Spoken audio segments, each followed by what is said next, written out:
بسم اللہ الرحمن الرحیم۔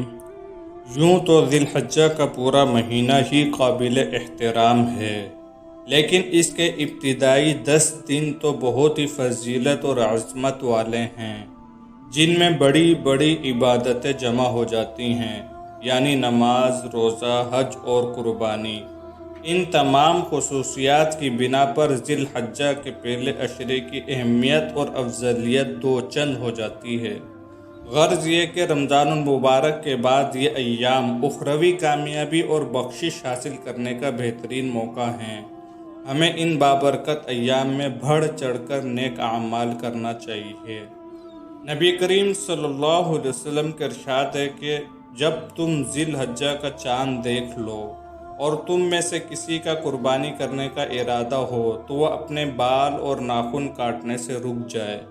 یہ حکم مستحب ہے اور ان لوگوں کے لیے جو قربانی دینے والے ہوں، چاند دیکھنے سے لے کر جب تک کہ ان کی طرف سے قربانی نہ ہو جائے اس وقت تک سر کے بالوں اور دیگر بالوں کو نکالنے اور ناخن کاٹنے سے احتیاط کرنا چاہیے۔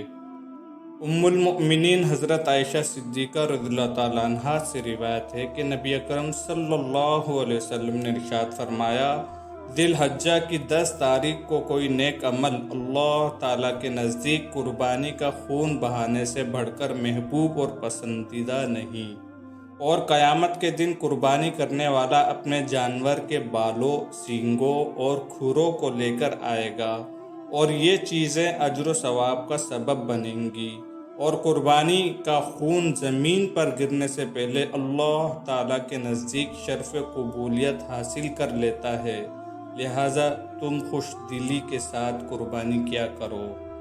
نبی کریم صلی اللہ علیہ وسلم نے فرمایا کہ جس شخص نے عیدین کی راتوں میں اللہ تعالیٰ کی رضا اور ثواب کے حصول کی خاطر قیام کیا تو اس کا دل اس دن مردہ نہیں ہوگا جس دن لوگوں کے دل مردہ ہو جائیں گے۔ قربانی جیسا عظیم اور محتمم بالشان عمل بھی اسی مہینے میں انجام دیا جاتا ہے۔ حضرت ابراہیم علیہ السلام اور حضرت اسماعیل علیہ السلام کی عظیم قربانی کی وجہ سے قربانی کو سنت ابراہیمی کہا جاتا ہے۔ عید کا دن جہاں خوشی و مسرت کا دن ہوتا ہے، وہیں عید کی رات انعام و الطاف کی رات ہوتی ہے، اور اللہ تعالیٰ کی خصوصی رحمت اور نوازش عید کی رات میں ہوتی ہے، چاہے وہ عید الفطر کی رات ہو یا عید الاضحیٰ کی۔ دونوں نہایت ہی اہمیت والی راتیں ہیں اور انسانوں کے لیے سعادت کا ذریعہ ہیں۔